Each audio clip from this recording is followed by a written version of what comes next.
Telah mau tiền mẹ một sao con rai plan duo mong là tiền mẹ trong prang prang spring lah toh rawa ke ma pangkit telah mau nama dia ma berapa jadi một đời sai con rai plan duo dia rawa ma pangkit dia tâm đất thay sai truyền nào rao nước tượng trưng cái sự rửa tội rửa sạch không còn dơ bệnh trong người đó. Tâm nó đi xin áp nam hay Amurano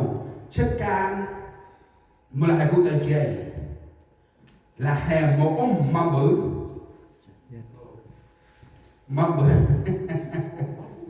một ông tâm sắc hai mà bự cụp rốt con xe hay một cái mùi mòn amon còn sao vậy đó amon còn sao tại nhau áp đi thật là cụp rốt đi ôm được cái đống cái brod là cái brod ông nào cái đông đi mồ cái chỉ mi nó mồ cái brod cái băng nó cái ông cái đông gì bầu ha cái ta là cái brod cái băng nơi mà ông nên nó rút ra gì nào mồ về thu khai thì có được thò về có được hai lát là nuôi thì phần nào được thức bắt không chả thì mà bữa em bắt là pin cái là ông mà có sắc có si chỉ hành mà cho vụt họ ảo hẹp ai bây giờ là thơm tho phải gọi này làm thì mãi rồi là một chuyện làm thì mãi thì mỗi lần chúng ta ăn mặc như vậy ai cũng thấy chúng ta sạch sẽ thì có một số người chúng ta thấy cái người mà không có ăn mặc sạch sẽ chúng ta thường thấy là hôi hám. Tại sao? Bởi vì không có nước ở trong người rồi, thiếu nước. Cái người mà thiếu nước không bao giờ nói là thơm tho sạch sẽ. Bất cứ cái gì ở trong nhà chúng ta làm một kia giá đọt một con, ngà một con là một kia giá, vô một con, ao một con là một kia giá đóng thì lãnh đưa nghi quân là một cái phòng giá tập đất chìm đưa ra rằng vai chìm nào hay nước là tượng trưng cho sự tẩy rửa cho sạch sẽ. Thánh linh là sự sống mới, đó là tài sản. Mỗi người chúng ta hãy biết rằng tôi cần nước là Chúa Giêsu, tôi cần thánh linh là đời sống mới để con bước vào thiên đàng Chúa Trời.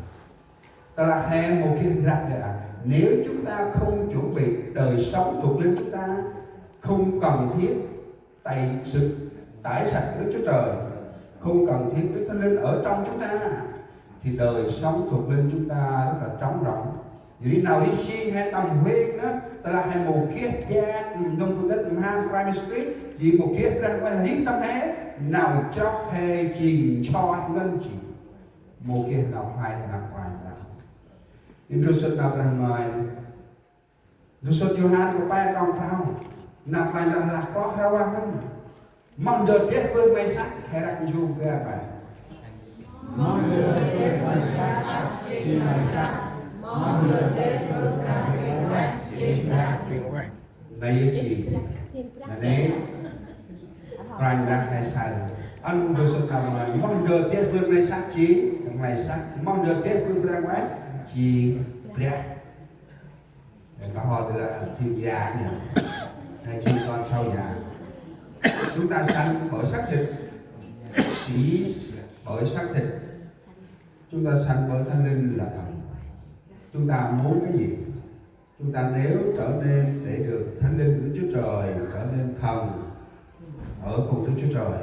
chúng ta nên biết sẽ làm gì. Rusut Rome cũng ham trong pram trò práo hay là chúng ta đông lần hay lột nào thì về phải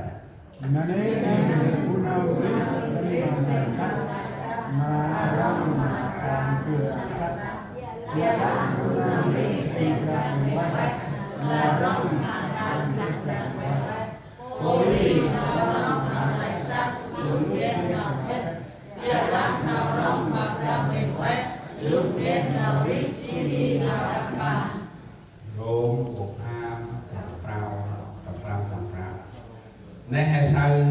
nào rằng ân mong Paul cùng cho vinh nào đi chi rong mặt lại sắc